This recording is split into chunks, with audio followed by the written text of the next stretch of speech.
sahabat Bible B yang dikasihi Tuhan kita Yesus Kristus, puji Tuhan berjumpa lagi bersama saya di Bible B Channel. Apa kabar saudara? Semoga saudara selalu dalam keadaan sehat dan selalu diberkati Tuhan. Saudaraku, hari ini saya ingin mengajak kita semua untuk mendengarkan kesaksian dari seorang murtadin, yaitu seorang ibu, di mana dia berani mau bersaksi kepada banyak orang, menyaksikan tentang kebaikan Tuhan, tentang pengalaman-pengalaman pribadinya berjalan bersama dengan Tuhan. Dan tentu ini bukanlah sesuatu hal yang mudah, tetapi kita akan melihat bagaimana Roh Kudus menolong dia, membantu dia, sehingga dia sanggup melewati setiap badai kehidupannya bersama-sama dengan Tuhan. Jadi langsung saja mari kita saksikan video kesaksiannya. Selamat menyaksikan, Tuhan Yesus memberkati. Isa Al-Masih, Isa Sang Kalimatullah, mari agungkan Isa Al-Masih, Isa Sang Kalimatullah. Isalah yang menopang hidupmu, Isalah yang mengetahui takdirmu.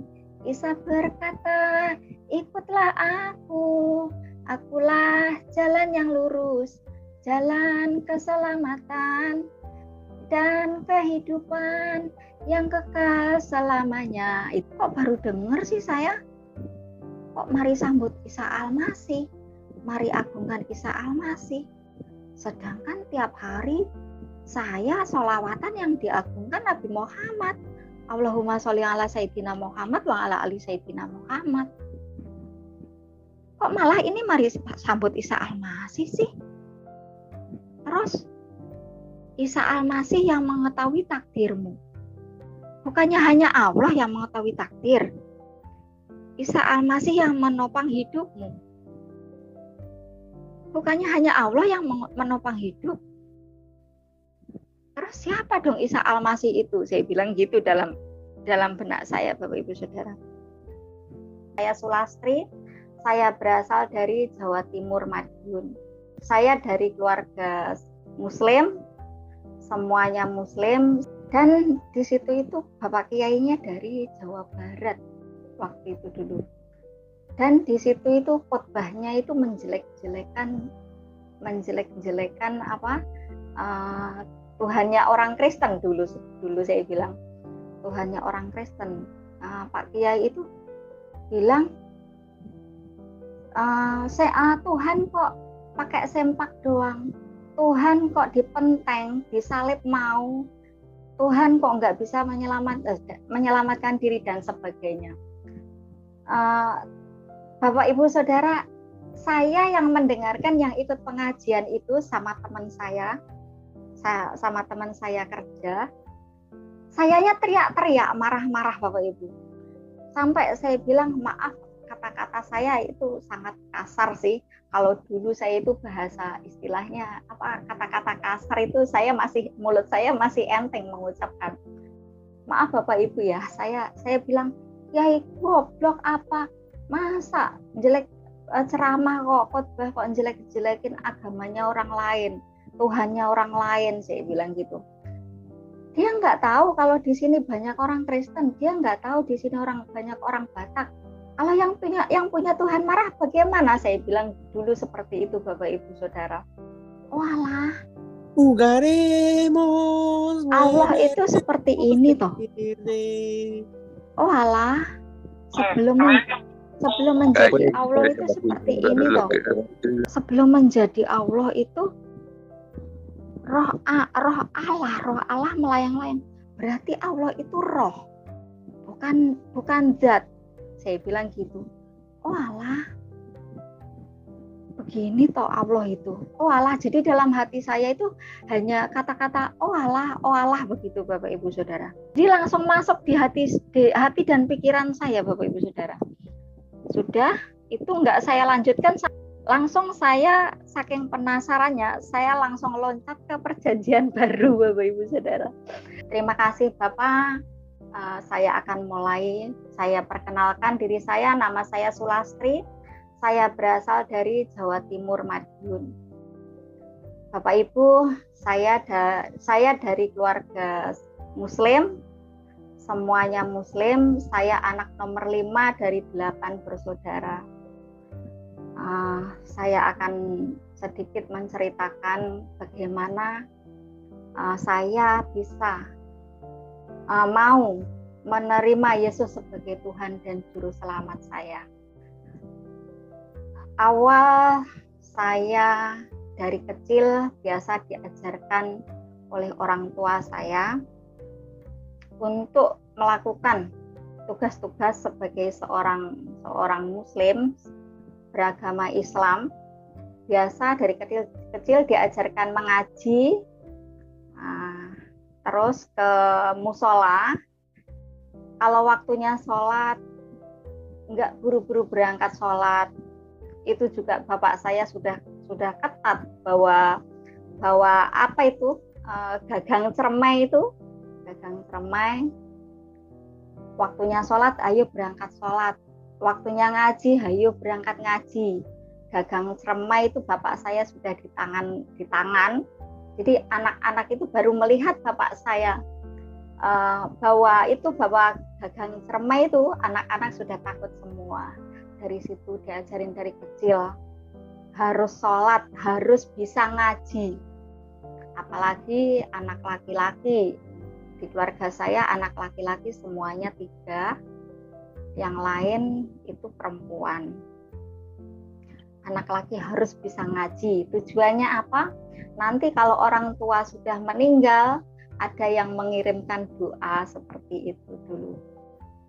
Dari hari ke hari biasa saya taat, waktunya sholat, waktunya ngaji seperti itu, Bapak Ibu Saudara. Waktu saya sekolah, saya hanya sampai pada sanawiyah yang sejajar dengan SMP, Bapak Ibu Saudara. Karena apa? Saya dari keluarga biasa, bapak saya, orang tua saya seorang tani. Jadi pulang sekolah itu saya harus membantu orang tua saya ke sawah. Jadi pulang sekolah sampai rumah itu sholat zuhur. Setelah sholat zuhur makan siang, langsung nyusul orang tua ke sawah sampai sore. Seperti itu rutinitas saya dulunya. Terus beranjak dewasa saya merantau ke Jakarta.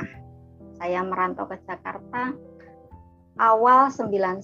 Jadi saya berangkat akhir 90 sampai sana awal 91 itu saya merantau ke Jakarta. Ini cerita kisah saya yang dulu masih jauh-jauh pertama kali merantau. Tahun 92 saya itu mendengar pengajian akbar, ikut pengajian akbar itu di sebuah lapangan, Bapak Ibu Saudara. Dan di situ itu Bapak Kiainya dari Jawa Barat waktu itu dulu. Dan di situ itu khotbahnya itu menjelek-jelekan Tuhannya orang Kristen dulu saya bilang Tuhannya orang Kristen. Pak Kiai itu bilang Tuhan kok pakai sempak doang, Tuhan kok dipenteng, disalib mau, Tuhan kok nggak bisa menyelamatkan diri dan sebagainya. Bapak Ibu Saudara, saya yang mendengarkan, yang ikut pengajian itu sama teman saya kerja, sayanya teriak-teriak, marah-marah Bapak Ibu. Sampai saya bilang maaf, kata-kata saya itu sangat kasar sih. Kalau dulu saya itu bahasa istilahnya kata-kata kasar itu mulut saya masih enteng mengucapkan. Maaf Bapak Ibu ya, saya bilang, ya goblok apa? Masa jelek ceramah khotbah kok jelek-jelekin agamanya orang lain, Tuhannya orang lain, saya bilang gitu. Dia nggak tahu kalau di sini banyak orang Kristen, dia nggak tahu di sini banyak orang Batak. Kalau yang punya Tuhan marah bagaimana? Saya bilang dulu seperti itu Bapak Ibu Saudara. Sayanya yang teriak-teriak marah-marah. Terus saya ngajak pulang teman saya. Ayo Mbak, pulang Mbak. Ngapain itu? Iya kayak gitu didengerin. kiai ceramah ngawur, jelek-jelekin Tuhannya orang lain, saya bilang begitu Bapak Ibu Saudara dulu itu. Tapi saya juga nggak kepikiran, Bapak Ibu, nggak kepikiran tentang apa ya, tentang bagaimana permusuhan antara, bukan permusuhan ya, perselisihan antara orang Muslim sama orang Kristiani kan dulu sepertinya nggak ada dulu itu. Waktu saya sekolah dulu masih ada pelajaran PMP. Nah, itu di dalam pelajaran itu begini. Kalau umat suatu kaum yang mempunyai agama atau yang percaya dengan Tuhan, yang percaya adanya Tuhan, itu bukan dianggap kafir, bukan gitu. Pelajaran dulu di PMP. Jadi kan kita harus menghormati semua agama. Terus nggak ada pemikiran di dalam pemikiran saya itu mengkafir-kafirkan suatu kaum gitu, mengkafir-kafirkan selain agama Islam itu kafir, nggak ada dulu itu di benak saya sama sekali. Karena pelajaran dulu di SMP di PMP seperti itu.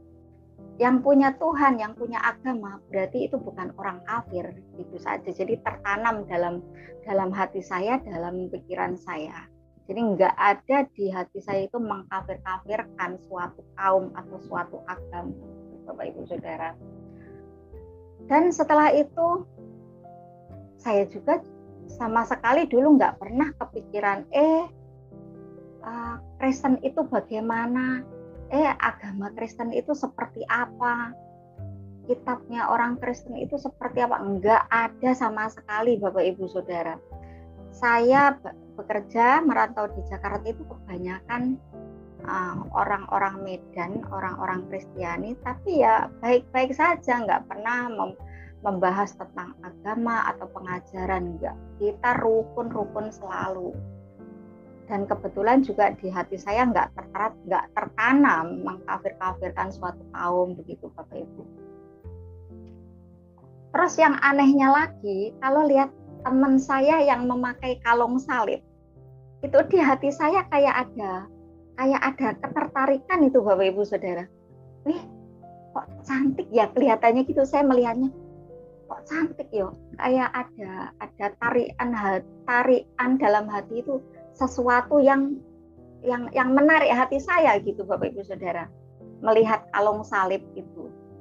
Tapi ya sama sekali nggak ada pemikiran atau saya pengen masuk Kristen, pengen jadi orang, enggak, sama sekali nggak ada pemikiran. Dan nggak ada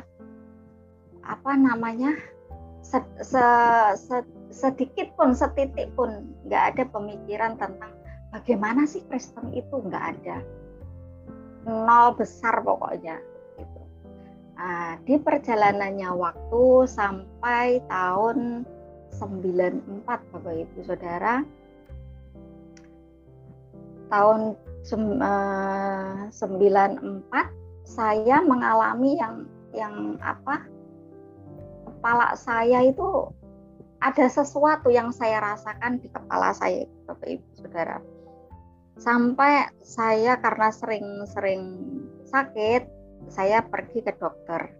Dokter bilang gini, Mbak, apa dulu pernah jatuh? Dokter bilang seperti itu. Saya bilang enggak dok.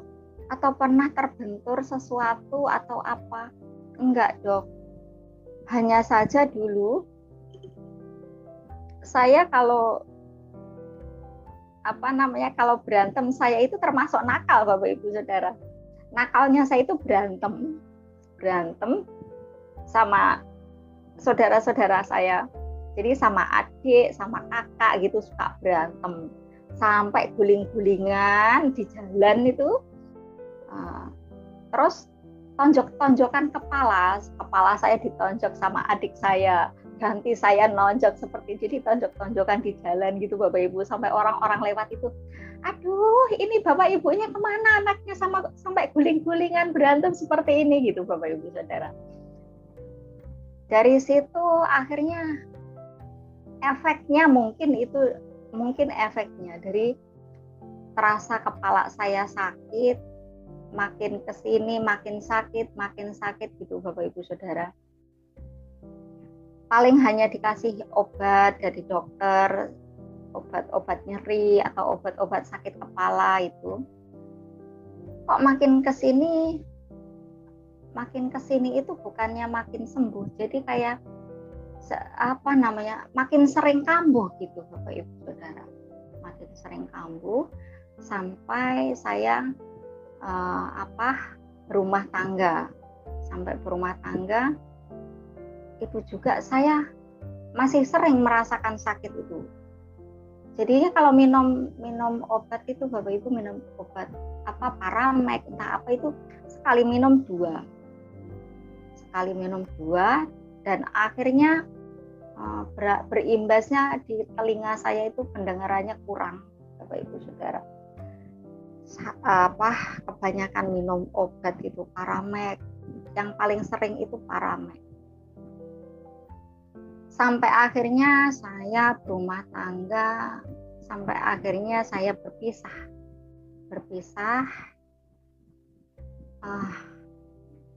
Punya anak 2. Saya berpisah dari suami. Karena apa? Karena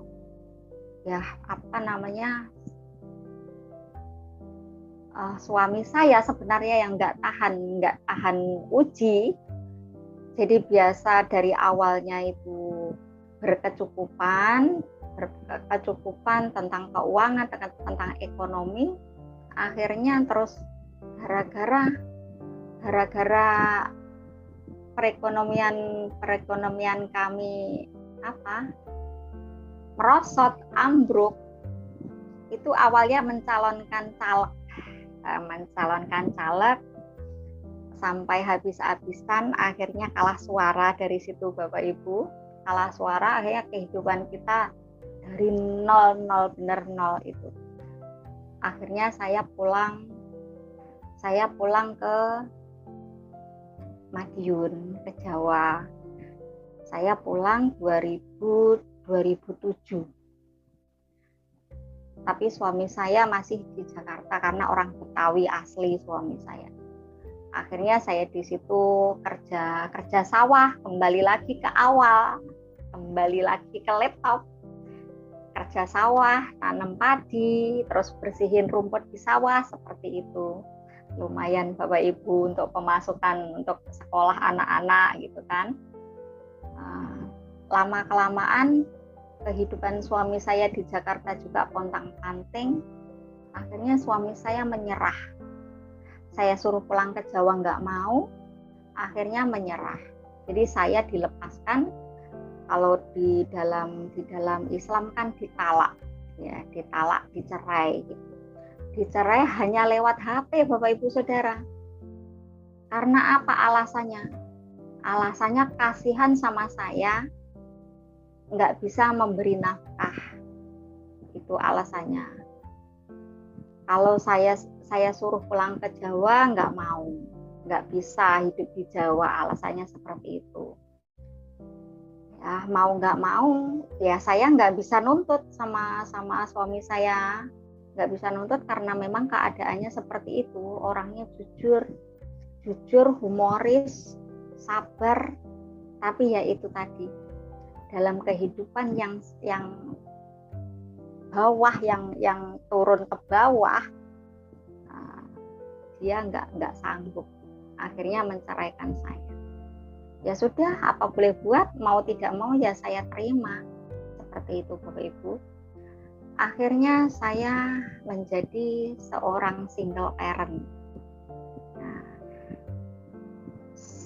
Sampai single parent sampai 8 tahun Bapak Ibu Saudara. Saya rasanya kecewa sama laki-laki, bukan sakit hati, nggak ada rasa sakit hati karena suami saya itu nggak pernah menyakiti hati saya, nggak pernah bicara kasar, nggak pernah yang bikin hati saya marah, nggak ada. Jadi saat dia menceraikan saya nggak ada rasa sakit hati, hanya kecewa. Kenapa kok disuruh pulang ke Jawa nggak mau? Kalau saya nyusul ke Jakarta kan biaya sekolah mahal. Kalau di Jawa kan gratis Bapak Ibu Saudara. Ya akhirnya apa boleh buat, semuanya saya terima dengan lapang hati. Seperti itu Bapak Ibu Saudara. Dari situlah mulai terasa kepala saya itu makin kambuh Bapak Ibu Saudara. Jadi dari tahun 94 mulai terasa, kalau orang bilang itu bilangnya gejala kanker otak Bapak Ibu. Gejala kanker otak. Jadi obat dari dokter sudah banyak yang saya minum.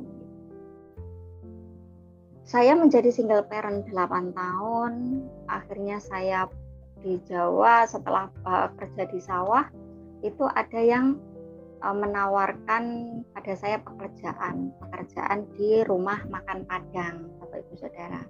Nah dari situ pemasukan saya mulai ada kemajuan gitu, ada bulanan. Kalau dulu kan hanya musim sawah aja baru pegang uang. Nah setelah saya kerja di rumah makan Padang, ada harapan setiap bulannya Bapak Ibu Saudara. Dulu saya bilang alhamdulillah gitu. Dari situ juga yang namanya sakit kepala itu tadi Bapak Ibu Saudara. Itu bukannya makin sehat, makin sembuh, enggak. Makin sering kambuh. Dan kebetulan bos saya yang rumah makan Padang itu punya apotek 3 Bapak Ibu Saudara. Terus rumah makan Padangnya 2. Jadi saya kalau pas sakit itu dikasih obatnya gratis Bapak Ibu Saudara. Ada dokter anak, ada dokter umum, ada dokter spesialis. Kalau anak saya sakit itu diperiksa di dokter anak itu juga dikasih gratis sama bos saya itu Bapak Ibu. Terus nanti obatnya dikasih yang paling bagus. Dari situ ya dulu saya bilang alhamdulillah punya bos baik seperti itu Bapak Ibu. Sampai akhirnya waktu itu saya kambuhnya luar biasa. Terus bos saya bingung, keseringan minum obat, dikasih ini nggak sembuh, dikasih ini nggak sembuh, kambuh lagi, dikasih ini kambuh lagi.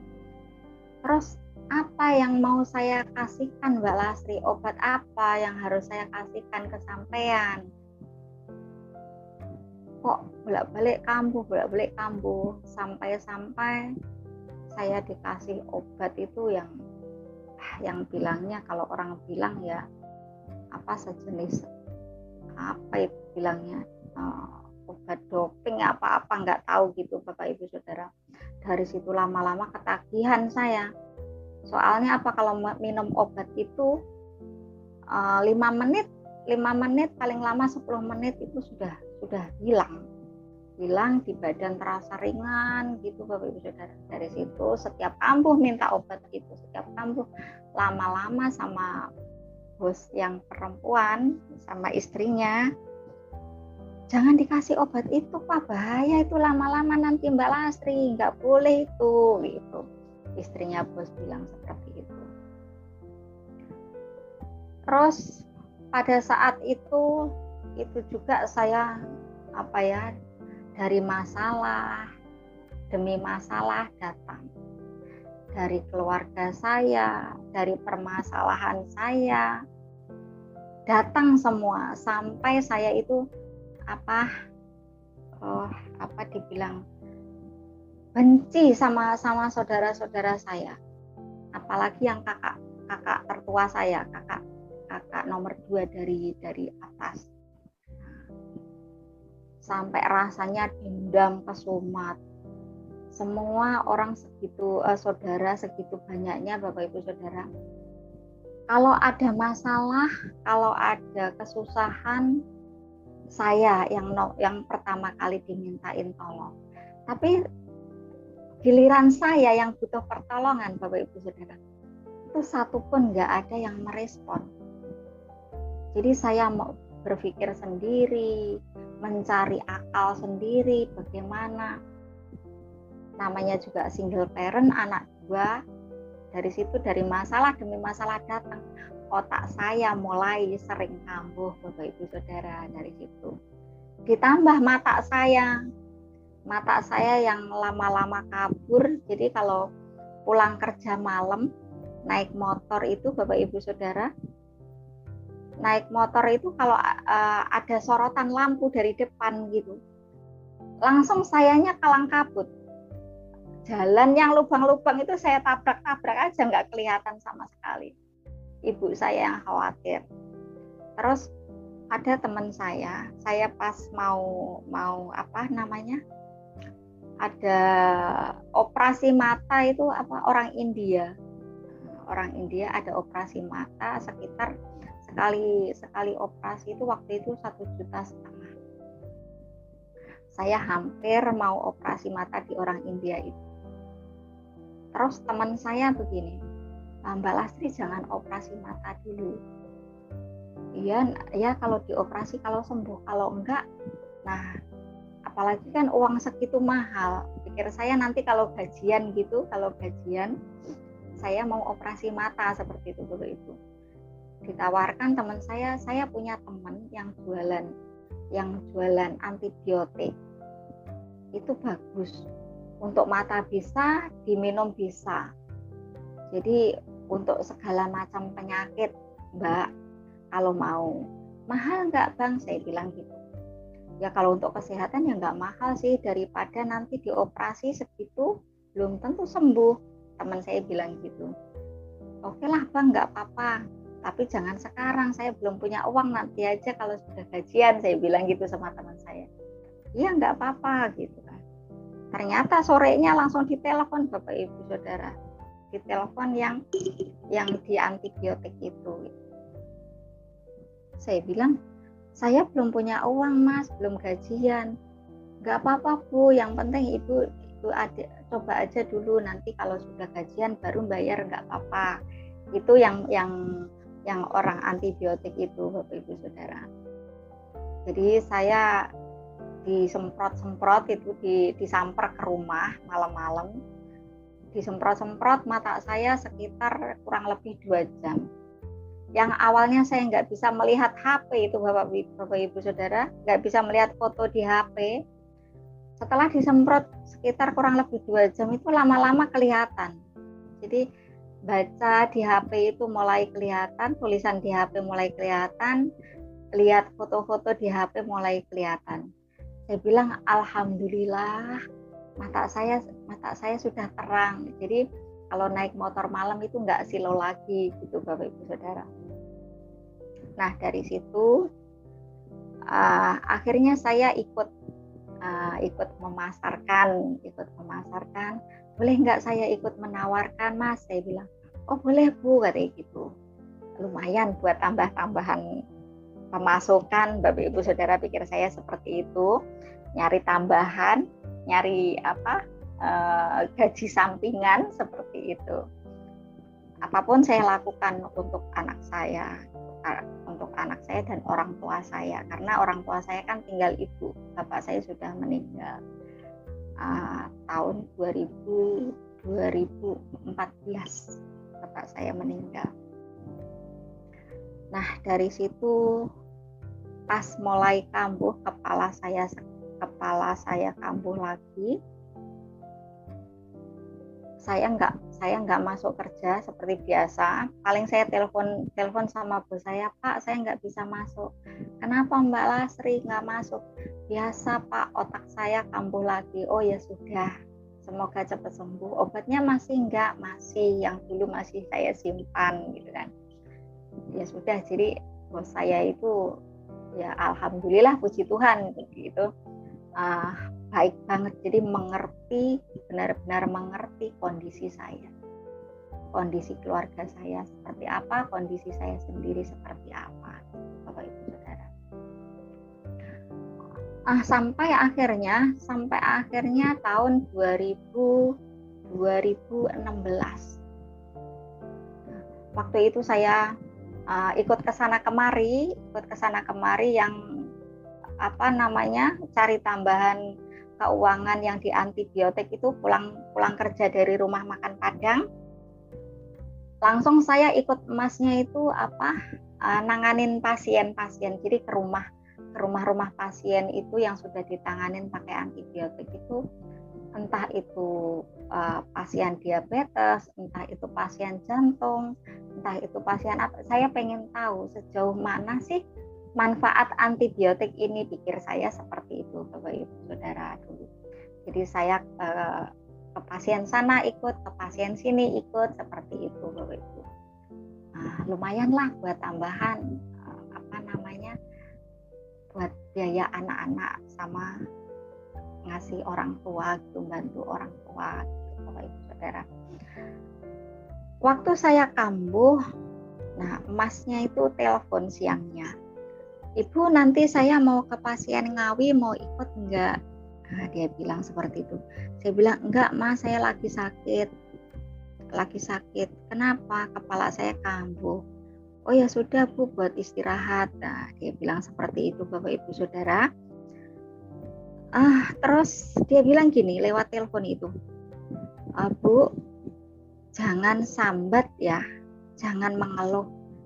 Karena apa? Kalau ibu itu mengeluh, kalau ibu sambat, nanti ibu dosa sama Tuhan. Jadi apa yang ibu rasakan, penyakit apapun yang ibu rasakan, kehidupan apapun yang ibu alami, bersyukurlah sama Tuhan. Jangan sampai mengeluh, nanti ibu dosa." Gitu. Terus dia bilang gini, cobalah minta sama Yesus, walaupun sampean itu orang Islam. Dari situ Bapak Ibu Saudara, saya nggak tahu kalau emasnya itu seorang Kristiani, saya nggak tahu. Dia nggak pernah menceritakan identitas dirinya, nggak pernah. Cobalah minta sama Yesus walaupun sampean itu orang Islam, gitu Bapak Ibu. Karena saya itu kalau kambuh, sampai saya ikat kepala saya ikat kenceng, terus minum obat, yang keseringan itu saya jedot-jedotin ke tembok, Bapak Ibu Saudara. Saya jedot-jedotin ke tembok, saya ingin mati rasanya. Karena apa? Dulu saya kalau selesai sholat gitu ya, selesai tahajud, selalu berdoa saya, ya Allah, kenapa sih penyakit ini kok nggak sembuh-sembuh ya Allah? Sampai saya dulu menghujat Allah, kenapa Engkau tidak adil ya Allah? Kenapa aku harus mengalami hidup seperti ini? Kapan aku akan merasakan bahagia ya Allah? Berilah aku kesembuhan untuk anak-anakku. Dulu saya berdoanya setiap selesai sholat, berdoanya seperti itu. Selesai tahajud, berdoanya seperti itu. Dan suatu saat itu pas anak saya yang paling kecil itu, waktu itu masih kelas 3-an. Saya ingat saya waktu itu kelas 3-an, sering dibully sama teman-temannya. Sering dibully, kata teman-temannya, nggak punya bapak, kamu nggak punya bapak. Akhirnya anak saya sering nggak masuk sekolah karena dibully itu tadi. Sampai saya marah-marah, kenapa kamu nggak sekolah, Dik? Aku dipoyoin Mas sama temanku, katanya. Dipoyoin apa? Katanya aku nggak punya bapak, katanya gitu kan. Terus sampai mau saya samper ke sekolahan, siapa yang itu moyoin kamu, ayo mama antar ke sekolahan. Jangan Ma, aku takut Ma, nggak usah Ma, gitu anak saya. Sering sekali bolos sekolah karena dibully, karena nggak punya bapak. Dari situlah hati saya mulai membuka hati, belajar membuka hati Bapak Ibu Saudara untuk seorang laki-laki. Awalnya saya benar-benar kecewa sama seorang laki-laki dan gak ingin berumah tangga lagi waktu itu. Saya pikir semua laki-laki sama, mengecewakan, ujung-ujungnya mengecewakan gitu kan. Akhirnya saya hambar, gak ada rasa. Nah, dari awal anak saya dibully, sering gak sekolah, dari situlah saya mulai belajar membuka hati untuk seorang laki-laki. Jadi doa saya dalam sholat tahajud, doa saya hanya begini, bilang sama Allah, ya Allah, kalau memang Engkau masih memberi jodoh aku, ya Allah, berilah jodoh aku yang pertama dan paling utama, yang bisa mendidik aku, membimbing aku, mengajarkan aku dalam hal agama dan kebenaran. Itu Bapak Ibu Saudara, selalu doa saya seperti itu. Di samping saya memohon sama Allah tentang kesembuhan penyakit saya berdoanya seperti itu. Kalau memang Engkau masih memberi jodoh aku, ya Allah, berilah jodoh aku. Pokoknya doa saya itu minta saya yang pertama dan paling utama, yang bisa mengajarkan aku, mendidik aku, membimbing aku dalam hal agama dan kebenaran. Seperti itu Bapak Ibu Saudara.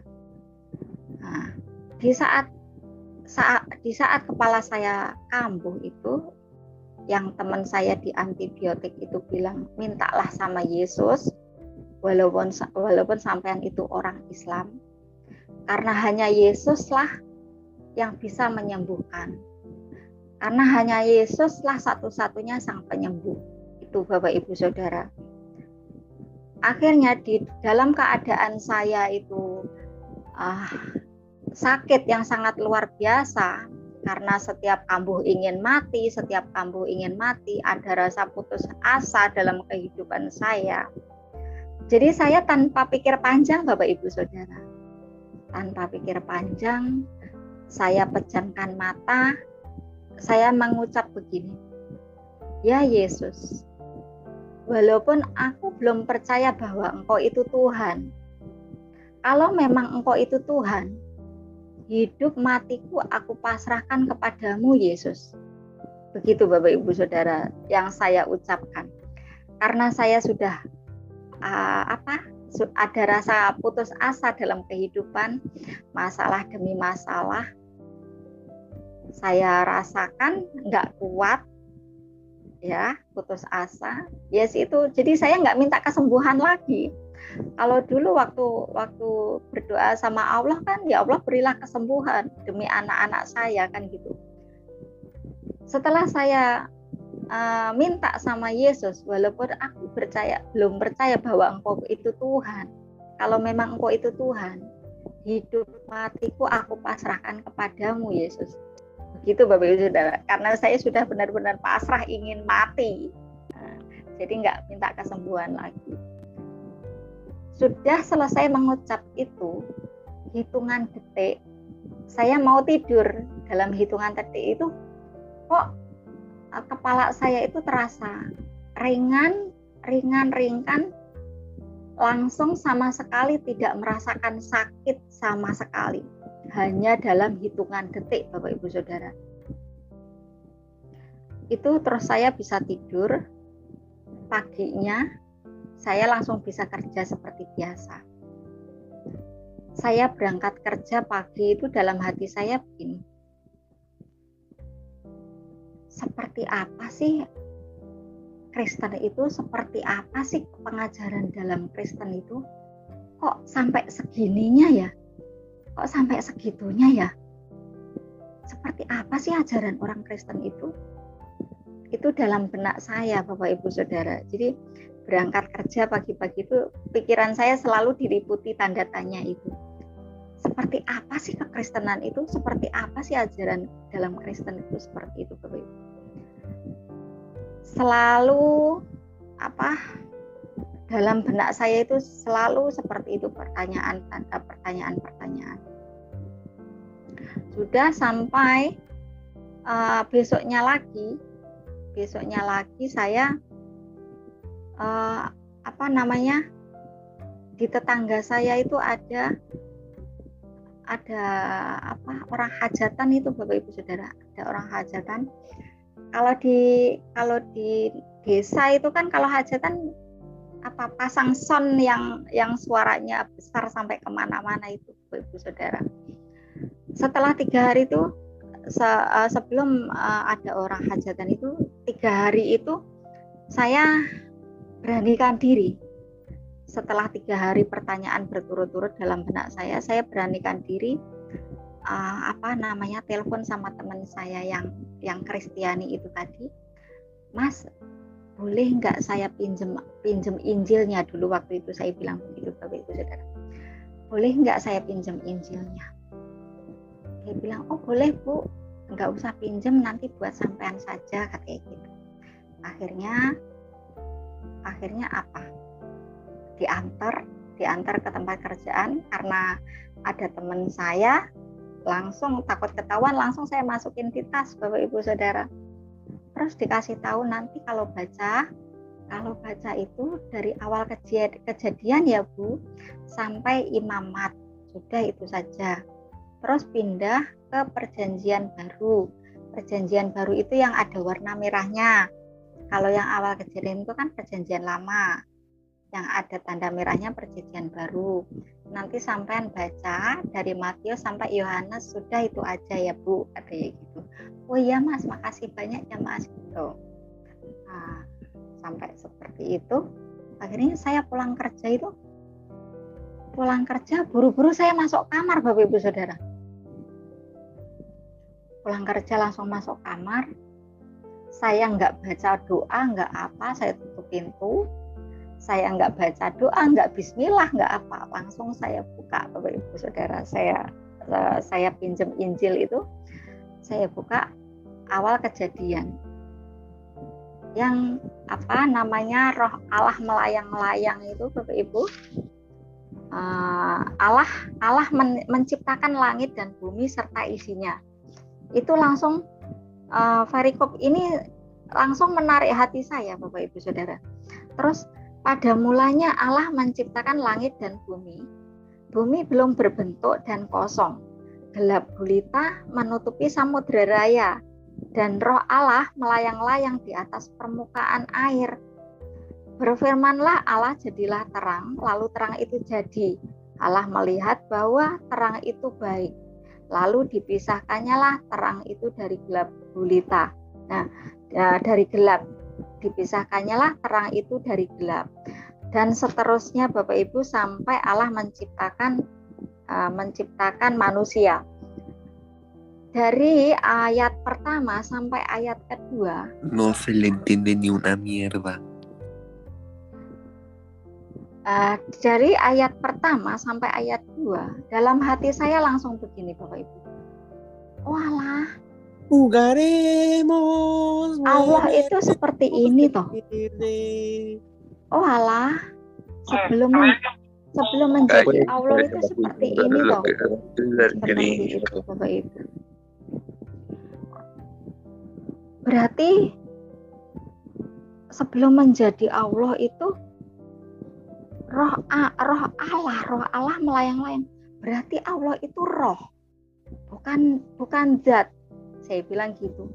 Oh alah, begini toh Allah itu. Oh alah, jadi dalam hati saya itu hanya kata-kata oh alah begitu Bapak Ibu Saudara. Nggak ada kata-kata lain selain oh alah. Dan terus saya langsung di ayat 3-nya saya dapat, di pasal 3-nya saya dapat manusia jatuh ke dalam dosa. Adapun ular ialah yang paling cerdik dari segala binatang di darat yang dijadikan oleh Tuhan Allah. Ular itu berkata kepada perempuan itu, tentulah Allah berfirman, semua pohon dalam taman ini jangan kamu makan buahnya. Jangan kamu makan buahnya, bukan? Lalu sahut perempuan itu kepada ular itu, buah pohon-pohonan dalam taman ini boleh kami makan. Nah, dari situ saya langsung mendapat begini Bapak Ibu. Oh, berarti yang dimakan Hawa, yang dimakan Adam dan Hawa itu buah bukan buah koldi. Jadi buah yang ada di dalam pohon ternyata pohon kehidupan, pohon pengetahuan. Oh, berarti bukan buah koldi dong. Karena di dalam Islam kan bilangnya buah koldi Bapak Ibu Saudara, seperti itu. berarti bukan buah kol dia dimakan, buah pengetahuan yang baik yang dan jahat. Oh alah gitu toh. Jadi langsung masuk di hati dan pikiran saya, Bapak Ibu Saudara. Sudah, itu enggak saya lanjutkan sampai ke imamat. Langsung saya saking penasarannya, saya langsung loncat ke perjanjian baru, Bapak Ibu Saudara. Di perjanjian baru dari Matius saya nggak dapat apa-apa.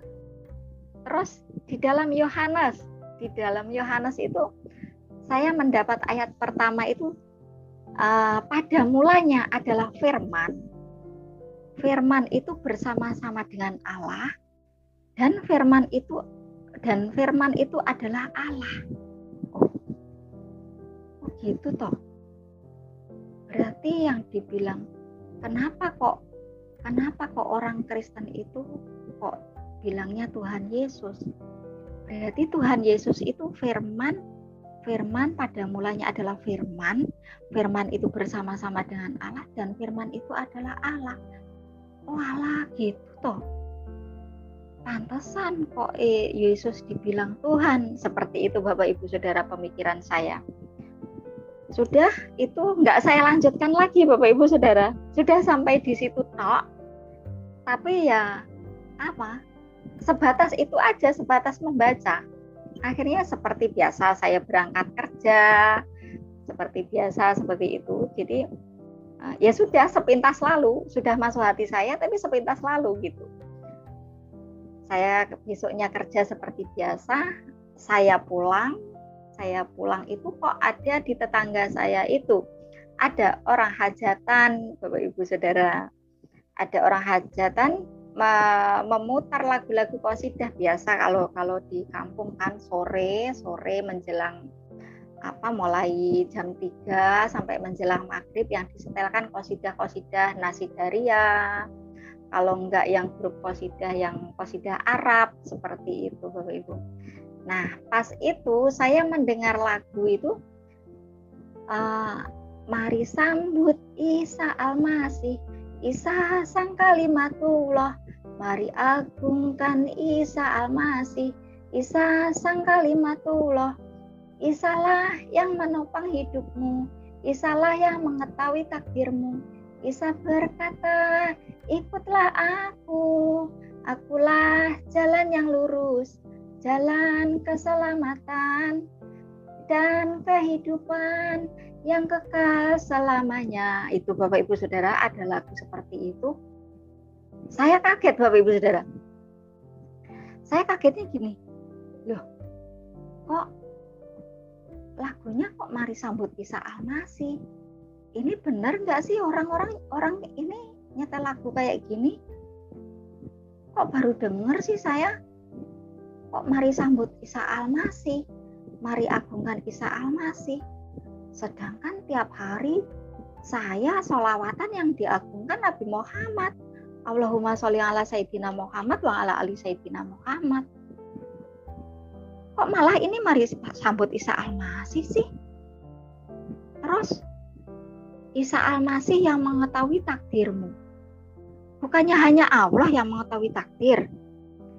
Isa Al-Masih yang menopang hidupmu. Bukannya hanya Allah yang menopang hidup. Terus siapa dong Isa Al-Masih itu? Saya bilang gitu dalam benak saya Bapak Ibu Saudara. Terus kok ikutlah aku, akulah jalan yang lurus, jalan keselamatan yang kekal selamanya. Terus siapa dong Isa Al-Masih? Itu dalam perjalanan pulang itu Bapak Ibu, lagu itu terngiang-ngiang di kepala saya. Sampai rumah, saya masih penasaran lagu itu. Saya cari di YouTube. Saya cari di YouTube, saya ketemu Bapak Ibu Saudara, ketemu yang judulnya Mari Sambut Isa Al-Masih. Di dalamnya ada tulisan Sayyidina wa Robbina. Itu dari itu Islam. Tulisannya itu lupa saya, pokoknya Islam gitu. Saya dengerin, kok enak ya didengerinya. Terus saya panggil anak saya yang kecil, Bapak Ibu Saudara.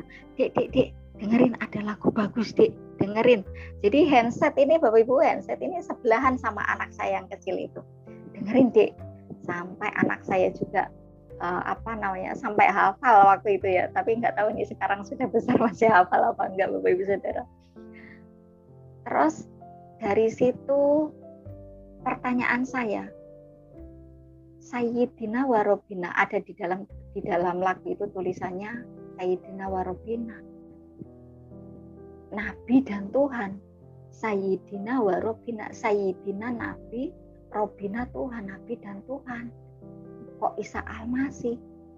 Terus berarti Isa Al-Masih ki sapa? Masa Isa Al-Masih ki Allah? Pemikiran saya seperti itu, Bapak Ibu.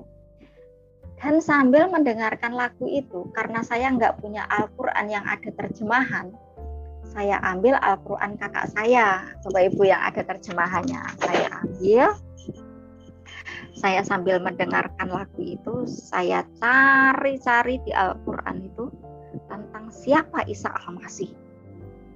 Kok sampai mengetahui sampai mengetahui takdir dan sampai menopang hidup siapa Isa Al-Masih. Dan akhirnya saya menemukan di dalam Al-Quran bahwa Isa Al-Masih adalah kalimatullah. Isa Al-Masih adalah rohullah. Kalimatullah. Isa Al-Masih adalah kalimatullah. Kalimatnya Allah, firmannya Allah. Isa Al-Masih adalah rohullah, rohnya Allah.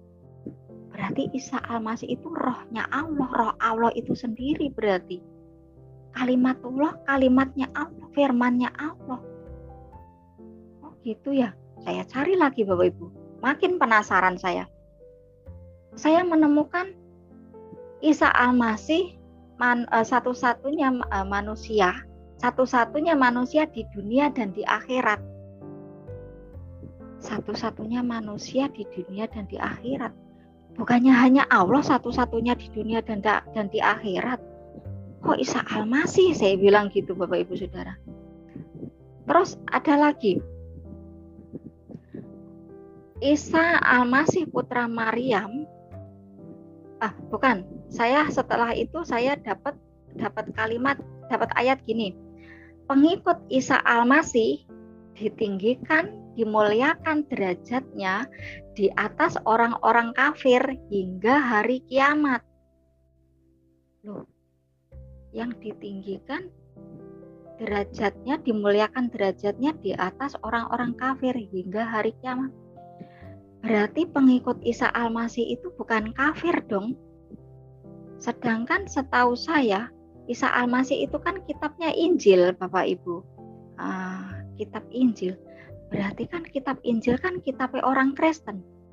Berarti orang Kristen bukan orang kafir dong. Berarti Al-Quran gimana sih? Katanya kan agama yang paling benar di sisi Allah adalah agama Islam.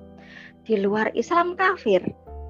Tapi ini kenapa kok pengikut Isa Al-Masih malahan yang ditinggikan, dimuliakan derajatnya di atas orang kafir hingga hari kiamat lagi?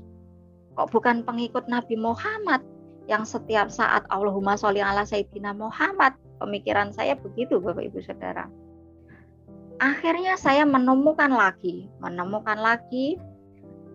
ayat, barang siapa mengkafir-kafirkan suatu kaum, bahwa sesungguhnya mereka itu telah mengkafir-kafirkan diri mereka sendiri. Kaget saya, Bapak Ibu. Begitu ya?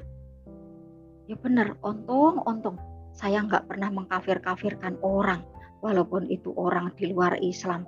Untung hati saya nggak pernah berpikir seperti itu, saya bilang gitu, Bapak Ibu Saudara. Terus ditambah lagi, saya mendapat ayat begini, di dalam Taurat dan Injil terdapat petunjuk cahaya yang terang bagi orang-orang yang bertakwa. Di dalam Taurat dan Injil terdapat cahaya yang terang bagi orang-orang yang bertakwa. Karena saya merasa dosa saya banyak, saya melakukan banyak dosa. Saya ingin merubah cara hidup saya. saya ingin bertakwa kepada Allah, berarti saya harus baca Taurat dan Injil dong. Kalau ini seperti itu. Tapi kan kalau kitab Taurat kan nggak ada. Kalau Injil kan sudah tak baca, dan saya mendapatkan sesuai di dalam Yohanes 1 itu tadi. Isa Al-Masih adalah Rohullah, Isa Al-Masih adalah Kalimatullah. Berarti benar dong apa yang ada di dalam Injil itu, yang Yohanes itu pada mulanya adalah firman. Dan firman itu bersama-sama dengan Allah, dan firman itu adalah Allah. Loh, berarti Isa Al-Masih itu berarti Allah itu sendiri dong. Kan Kalimatullah dan Rohullah. Oh, gitu ya. Oh Allah gitu ya. Jadi seperti itu Bapak Ibu di dalam pemikiran saya itu. Terus ditambah lagi, saya mendapatkan lagi gini.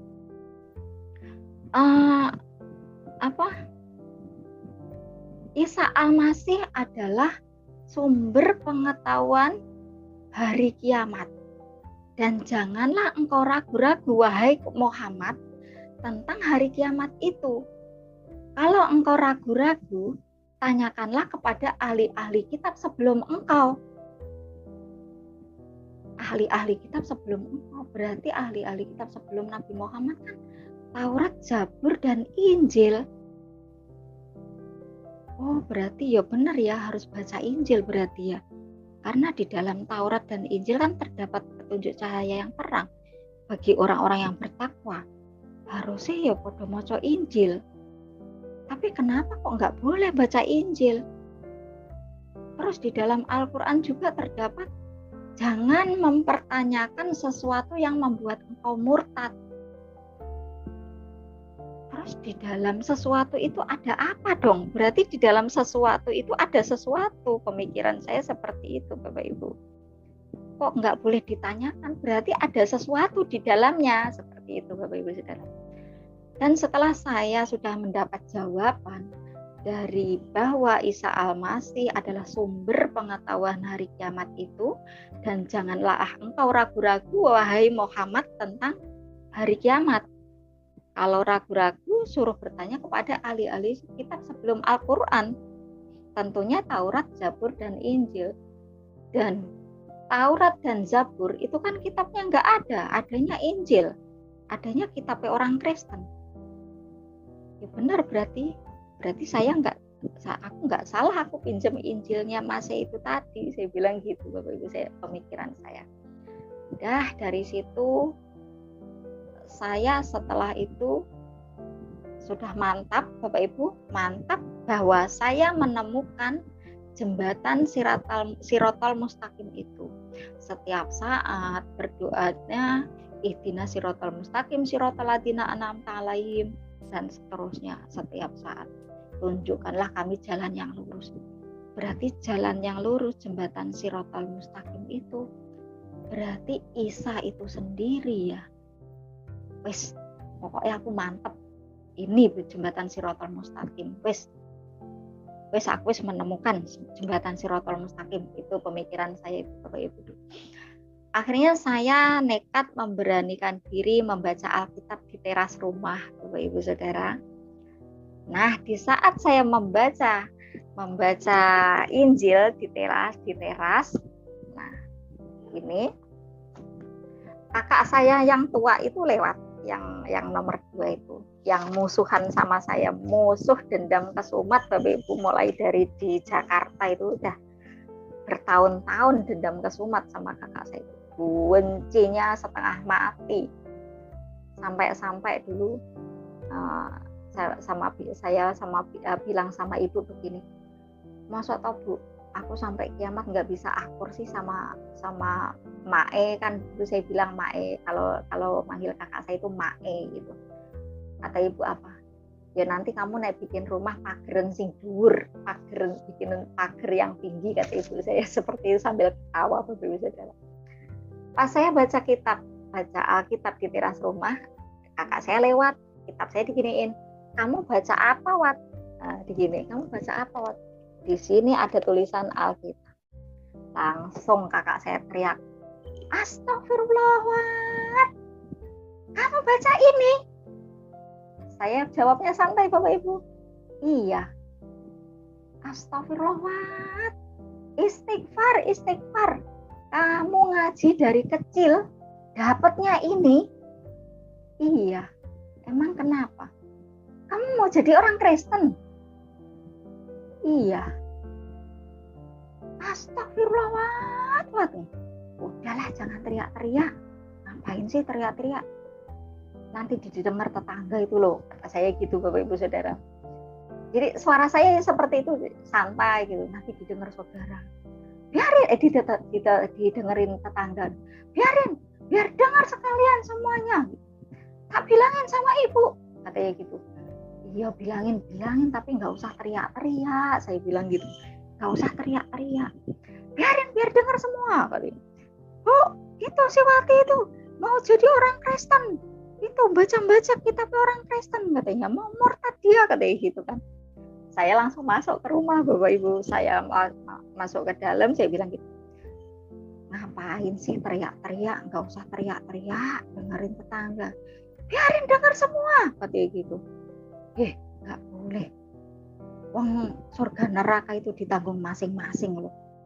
Kamu mau naik surga, masuk surga lewat Nabi Muhammad, monggo. Aku tak masuk surga lewat Nabi Isa aja. Dia bilang gitu, Bapak Ibu Saudara. Kamu itu kalau dibilang gitu, gara-gara kamu kenal si Aris ya masnya itu, mas itu kan namanya Aris. Gara-gara kamu kenal Aris, kamu mau jadi orang Kristen, katanya gitu. Bukan gara-gara Mas Aris, bukan. Saya itu gara-gara Al-Quran, saya bilang gitu. Coba bacalah, kamu kan juga pinter ngaji, Mak. Coba bacalah Al-Qurannya. Di surat Al-Ma'idah, surat Az-Zuhruf, surat An-Nisa, pokoknya surat-surat yang saya tunjukkan di dalam Al-Quran itu, Bapak Ibu. Kakak saya dibentak lagi sama kakak saya. Nggak usah ceramah, Mak. Nggak usah khotbah, katanya gitu kan. Saya bilang gini, saya itu nggak ceramah, Mak. Saya nggak khotbah. Kan kamu kan juga pinter ngaji toh. Baca coba Al-Quranmu, di situ ada jawaban semua. Nggak usah banyak ngomong kamu, Mak. Gini, wes marah Bapak Ibu Saudara. Dah saya cuekin itu. Akhirnya setelah semua tahu, ibu saya tahu. Nah, dari hari ke hari itu saya dicuekin sama orang rumah, Bapak Ibu, nggak diorangkan lah gitu ya. Jadi saya merasa orang asing di dalam rumah itu. Selama 3 hari berturut-turut, 3 hari, adik saya yang di Malaysia itu telepon. Itu adik saya yang santri, satu-satunya anak santri, Bapak Ibu, di keluarga saya itu. Telepon pagi-pagi buta, saya masih tidur. Awalnya yang angkat ibu, lewat HP-nya kakak saya. Dia tanya saya, itu si Lastri masih tidur gitu kan, suruh dibangunin. Tri, adikmu telepon. Ya Bu, saya bangun. Saya belum cuci muka, Bapak Ibu. Saya belum cuci muka, saya langsung angkat telepon. Ya, apa kabar, Wat? Alhamdulillah baik. Kok tumben pagi-pagi telepon, tapi pakai bahasa Jawa, Bapak Ibu Saudara. Tumben pagi-pagi telepon. Ya, pengen tahu kabarnya aja, gimana semua gitu. Alhamdulillah sehat-sehat semua. Gitu. Lama-lama mulai ke topik, Bapak Ibu Saudara. Wat, aku dengar-dengar kamu mau jadi orang Kristen ya, katanya gitu. Iya, kok kamu tahu?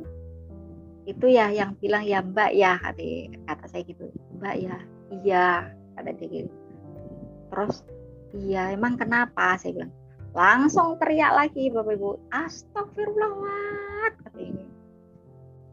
Istighfar, Wat, istighfar.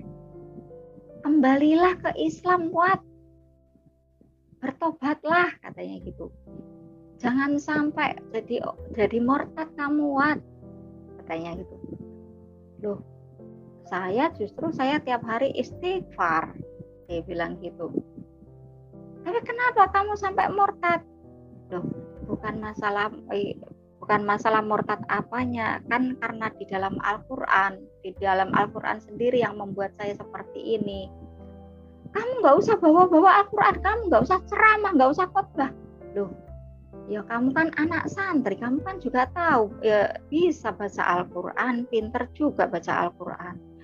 Coba baca Al-Quranmu di surat Al-Maidah, surat Al-Baqarah, surat An-Nisa, surat Az-Zukhruf bukaan. Di situ tertulis semua siapa Isa Al-Masih, saya bilang gitu. Gak usah ceramah, Wat.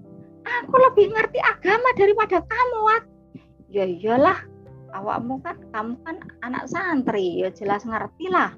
Makanya bacaan Al-Quran, saya bilang gitu. Wes marah-marah Bapak Ibu Saudara, sampai akhirnya gini. Kalau aku nggak sudi, aku nggak mau punya saudara murtad, Wat, kembalilah ke Islam. Kamu itu sudah dibutakan mata hatimu oleh sama Allah, katanya gitu. Yit, adik saya kan namanya Suprayitno. Yit, aku itu bukan dibutakan, Yit, tapi dibukakan sama Allah, dibukakan mata hatiku. Itu bukan dibutakan, saya bilang gitu. Kamu banyak omong, Wat, kalau dibilangin, katanya gitu. Aku itu lebih ngerti agama daripada kamu, katanya gitu. Ya sudahlah, gini aja, mulai saat ini, mulai detik ini, kamu harus keluar dari rumah itu. Kamu jangan sekali-kali membawa virus, bikin virus di rumah itu, katanya gitu, Bapak Ibu Saudara adik saya. Tuh, emang aku membawa virus apa? Saya bilang. Kan aku nggak berbuat apa-apa. Kok membawa virus sih? Ya nggak usah banyak omong. Kamu detik ini juga, saat ini juga harus keluar dari rumah itu, kayak gitu. Aku nggak punya saudara murtad. Aku nggak mau ngakuin kamu saudara, kayak gitu. Ya sudahlah, kalau memang itu kemauanmu, ya sudah. Yang penting aku nggak memutuskan hubungan persaudaraan loh ya, kamu loh ya yang memutuskan, aku nggak loh, saya bilang gitu kan.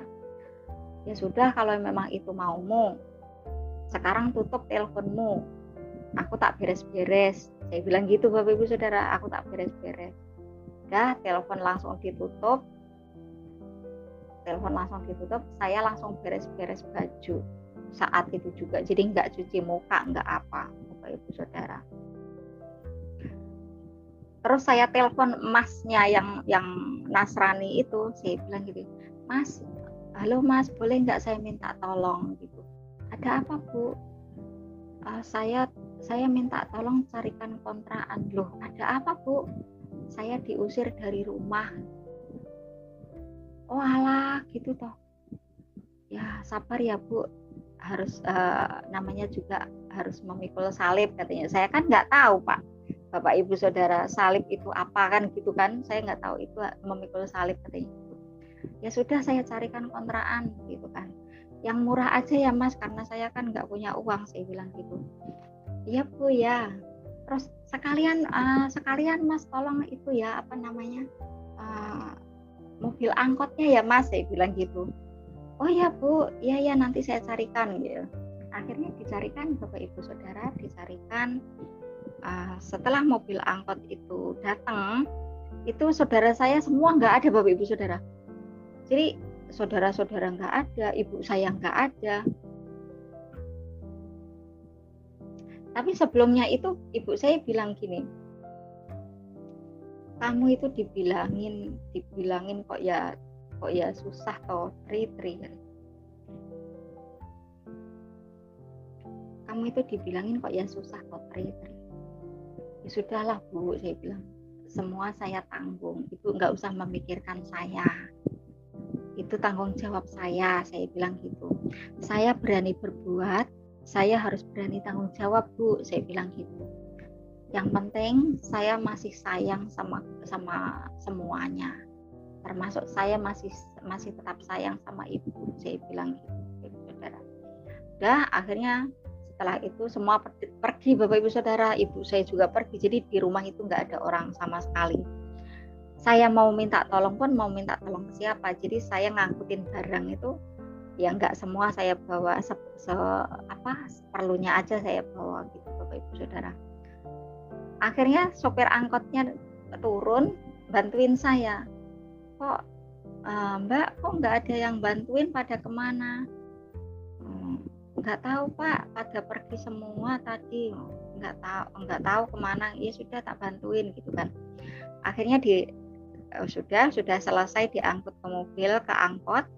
Di dalam perjalanan itu sopirnya tanya gini Bapak Ibu Saudara, kok nggak ada yang bantuin sama sekali toh Mbak, pada kemana, kok sepi gitu kan, kok sepi banget. Nggak tahu Pak, marah sama saya kali, pada pergi semua. Loh kenapa? Memang gara-gara saya mau pindah agama Pak, saya bilang gitu. Loh memang Mbaknya mau pindah agama apa? Kristen Pak, saya bilang gitu. Walah, harusnya ya nggak seperti itu. Harusnya kan keyakinan itu kan bukan untuk dipaksakan toh Mbak.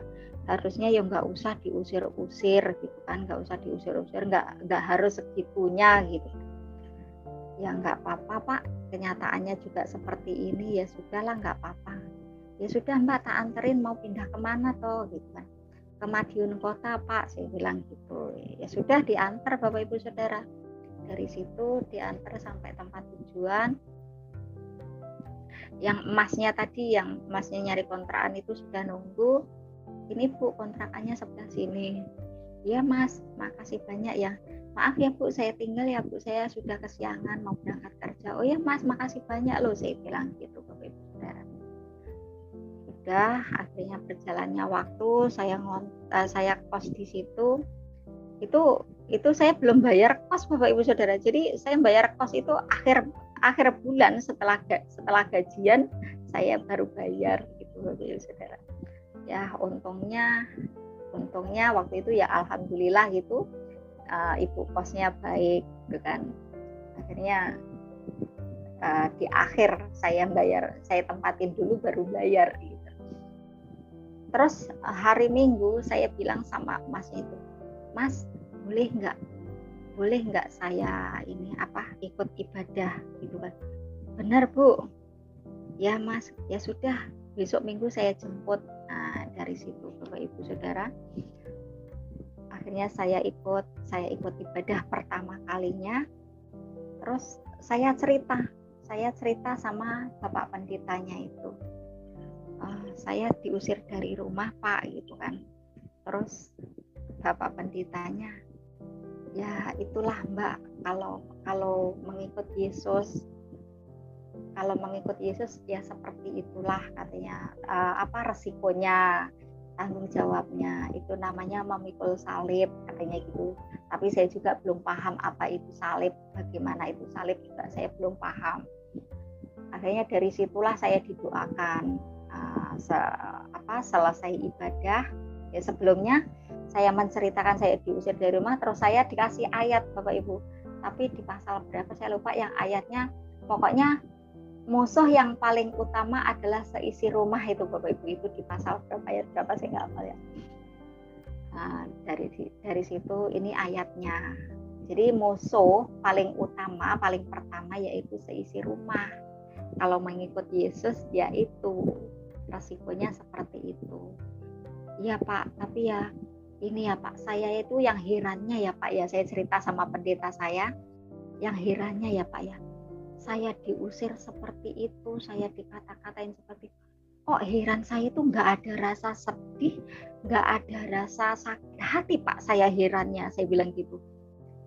Ya puji Tuhan, itulah Tuhan kita Yesus Kristus Bu, Mbak, Pak Pendeta, saya bilang gitu. Tuhan Yesus sudah mengubah hati ibu yang biasanya marah bisa marah. Nah ini kok sampai nggak marah. Itulah luar biasanya Tuhan Yesus, seperti itu Ibu. Nah setelah selesai ibadah saya didoakan itu saya benar-benar menangis sejadi-jadinya Bu. Saya baru merasakan, oh seperti ini toh, sembahyangnya orang Kristen itu. Oh, seperti ini, baru tahu itu Bapak Ibu. Jadi orang kalau berdoa kan matanya merem, pejamkan mata gitu kan Bapak Ibu. Saya enggak Bapak Ibu. Jadi saya itu ngeliatin sekeliling ada apa namanya itu? Ada poster Tuhan Yesus itu Bapak Ibu Saudara. Saya perhatiin terus gitu, saya tamatin itu poster Tuhan Yesus itu Bapak Ibu. Jadi orang-orang berdoa pejamkan mata saya kesana kemari Bapak Ibu Saudara. Yang saya heran itu di dalam selesai ibadah itu kok, setelah saya didoakan itu kok rasanya baru saya tahu setelah saya menjadi Kristen itu baru saya mengerti apa yang namanya damai sejahtera. Gitu setelah saya di dalam Kristen. Oh, yang namanya damai sejahtera itu seperti ini toh. Seperti itu Bapak Ibu Saudara. Baru saya memahami. Nah, sudah selanjutnya Selanjutnya ya ibadah seperti biasa, saya kerja seperti biasa, dan puji Tuhan yang sangat luar biasanya yang saya rasakan. Jadi saya itu dikasih dua hal. Nah, setelah saya menyatakan yakin 100% menyatakan ikut Yesus, dikasih dua hal. Yang pertama mukjizat kesembuhan hanya dalam hitungan detik. Yang kedua Bapak Ibu Saudara, yang Mas seorang Kristiani ini tadi ternyata Tuhan sediakan untuk saya. Luar biasa, saya merenungi, semakin hari saya renungi, dan emasnya itulah yang sekarang menjadi suami saya, yang namanya Mas Aris itu. Puji Tuhan, benar-benar saya merasakan di dalam Tuhan Yesus itu apa yang saya mohonkan, apa yang saya pinta dalam doa saya, sekaligus dua disiapkan, dua dikasih. Bagi saya itu termasuk langsung Tuhan kasih, termasuk. Itulah luar biasanya Tuhan kita Yesus Kristus. Dan puji Tuhan, setelah saya ya nggak lama Bapak Ibu Saudara ya, mulai saya mengenal Yesus itu tahun 2016 itu pun sudah sekitar bulan Agustusan, nggak sampai lama Bapak Ibu Saudara. Terus saya minta dibaptis. Kata pendeta saya gini, kata pendetanya, jangan dulu dibaptis Mbak, kamu harus tahu dulu apa makna baptisan, kamu harus paham apa itu baptisan gitu. Nanti biar Mas Aris yang ada dulu punya dia lembaran tentang baptisan, jadi sampean harus paham dulu gitu kan. Coba Mas Aris besok dikasih ya mbaknya ini ya gitu kan. Akhirnya saya dikasih, saya baca-baca, saya sudah memahami dan saya ingin sekali dibaptis Bapak Ibu Saudara. Akhirnya saya dibaptis bulan September 2016. Saya dibaptis. Dan puji Tuhan, pulang dari baptisan yang Tuhan ubahkan pertama kali adalah hati rohani saya Bapak Ibu Saudara. Hati rohani saya itu yang pertama Tuhan ubahkan dalam hidup saya, dalam diri saya. Yang pemikiran dulu tentang keduniawian, bagaimana caranya mendapatkan uang banyak, mendapatkan gini-gini, biar pokoknya keinginan keduniawian lah gitu ya Bapak Ibu. Setelah saya pulang dari baptisan itu, dalam hati rohani saya itu, saya rasakan benar-benar luar biasa, beda jauh Bapak Ibu Saudara. Yang dari awal tentang duniawi, setelah pulang dari baptisan itu, rasa itu hilang, pemikiran itu hilang. Hanya pemikiran saya itu bagaimana saya bisa menjalankan dan melakukan apa yang diajarkan di dalam kekristenan. Dari situ Bapak Ibu Saudara. Dan setelah dibaptis, akhirnya tidak lama saya saya mengadakan pemberkatan sama Mas Aristo 2017, tahun April 2017. Nah, pemberkatan ya sudah, puji Tuhan semuanya lancar. Tapi awalnya juga mulai saya bikin surat itu Bapak Ibu, surat kalau ada pernikahan itu surat lolosan bagaimana biar lolos gitu, biar bisa terlaksana.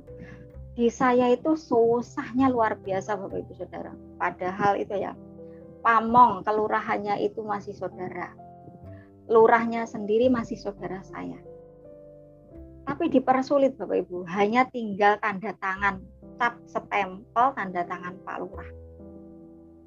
Pak Lurahnya nggak mau ngasih tanda tangan. Terus pamongnya itu minta sebentar uang. Nggak apa-apa, walaupun saya nggak punya uang saya carikan. Yang penting surat itu dapat. Alasan Pak Lurah nggak mau ngasih tanda tangan, karena saya pindah agama Bapak Ibu Saudara. Sampai saya mau labrak itu ke rumahnya Pak Lurah. Saya bilang sama pamong, apa saya harus ke rumahnya Mbah Lurah sendiri? Apa Mbah Lurahnya mau ngajak geger sama saya? Saya ladeni. Sampai sejauh mana dia mau ngajak geger sama saya? Apa ruginya Mbah Lurah kehilangan jiwa satu? Yang rugi itu bukan Mbah Lurah, harusnya yang rugi itu Allah, bukan Mbah Lurah. Saya bilang gitu Bapak Ibu Saudara.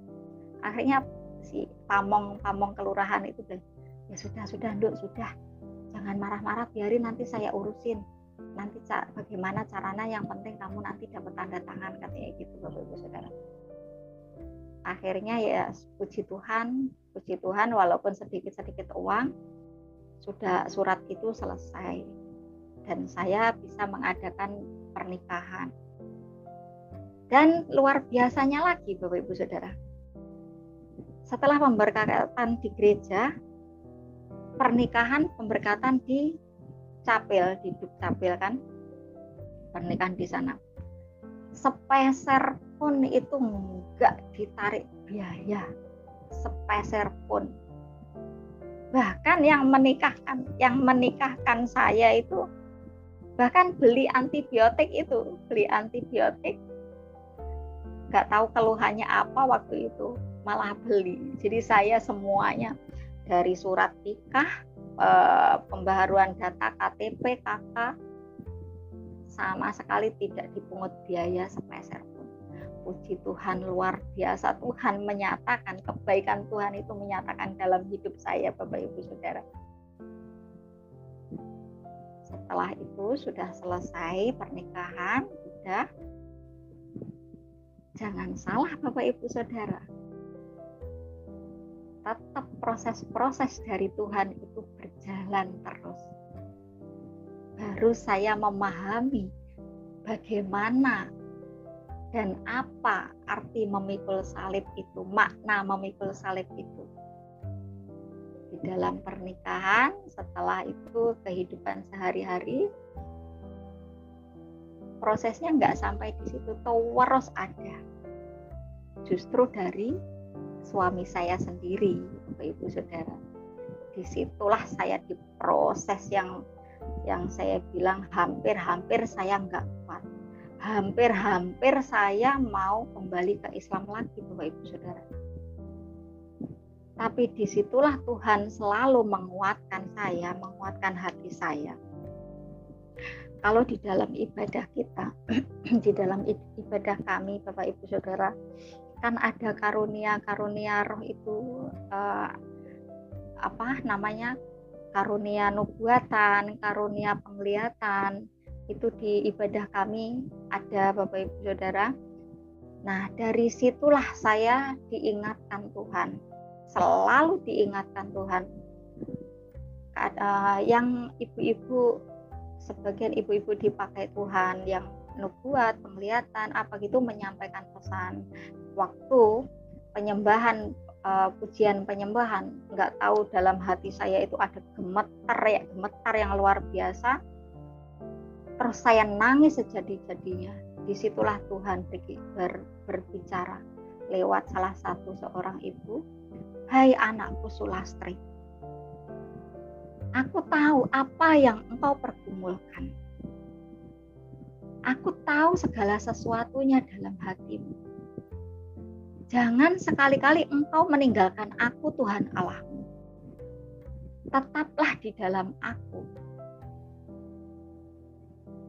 Janjiku, iya dan amin. Jangan sekali-kali engkau menjauh dari aku, Tuhan Allahmu. Seperti itu Bapak Ibu Saudara.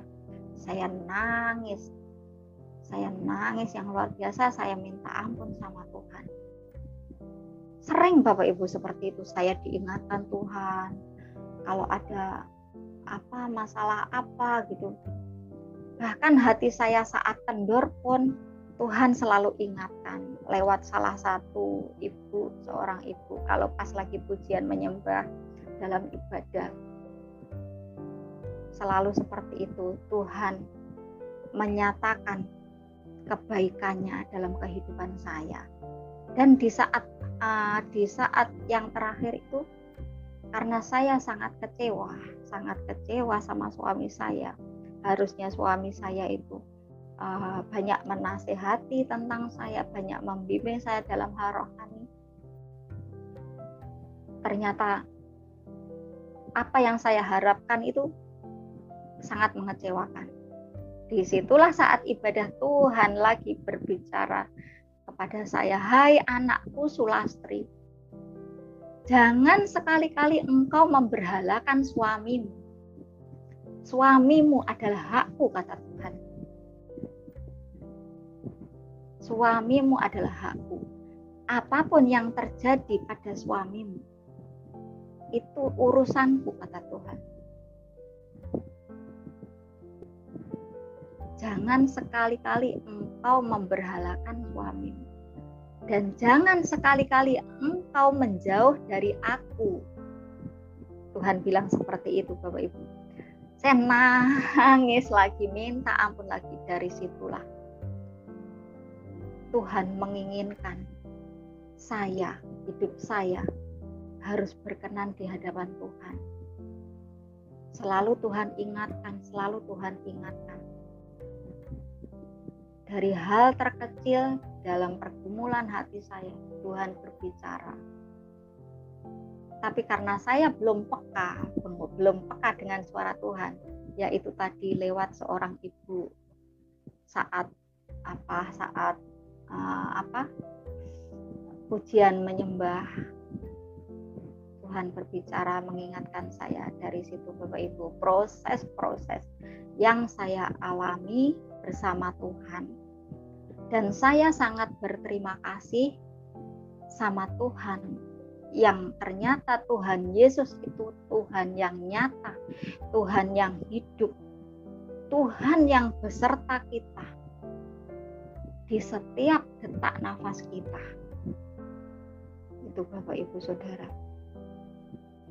Dari situlah saya selalu merenung sehari-hari, setiap ada waktu, ada apa, saya baca Alkitab, saya merenung kebaikan Tuhan dalam hidup saya. Itu Bapak Ibu Saudara. Terima kasih Bapak. Inilah kesaksian saya malam ini. Semoga kesaksian saya ini bisa memberkati pemirsa dan Bapak Ibu semuanya. Bisa memberkati saudara-saudara yang belum kenal dan ingin mengenal Tuhan yang benar, Tuhan yang hidup, Tuhan yang nyata. Dan memberkati juga kita semua sesama anak-anak Tuhan. Terima kasih Bapak berikan. Saudaraku yang dikasihi Tuhan, makna memikul salib bagi orang yang baru percaya sebenarnya bukanlah tentang penderitaan fisik, tapi berbicara tentang bagaimana pilihan hati untuk mengikuti Tuhan dengan sungguh-sungguh walaupun tidak mudah. Tetapi Yesus berkata dalam Injil Lukas pasal 9 ayat 23, setiap orang yang mau mengikuti aku, ia harus menyangkal dirinya, memikul salibnya setiap hari dan mengikuti aku. Saudaraku yang dikasihi Tuhan, firman Tuhan ini sangat jelas berbicara kepada kita semua bahwa bagaimana setiap orang yang mau mengikuti Yesus, ia harus menyangkal dirinya dan memikul salibnya dan mengikuti Dia. Dan makna dari firman Tuhan ini sungguh sangat sederhana, tetapi ini relevan dalam kehidupan kita sehari-hari. Bagaimana kita belajar menyangkal diri untuk memikul salib, yang berarti kita tidak lagi hidup hanya untuk keinginan kita sendiri, tetapi kita mau belajar mengikuti apa maunya Tuhan, dan kita berani mengatakan, Tuhan, apa yang Engkau mau itu yang aku pilih. Jadi dari sini kita bisa belajar bagaimana kita juga bisa siap menghadapi setiap proses. Tentu ini bukanlah sesuatu yang instan, tetapi kita harus siap menghadapi setiap proses, setiap konsekuensi yang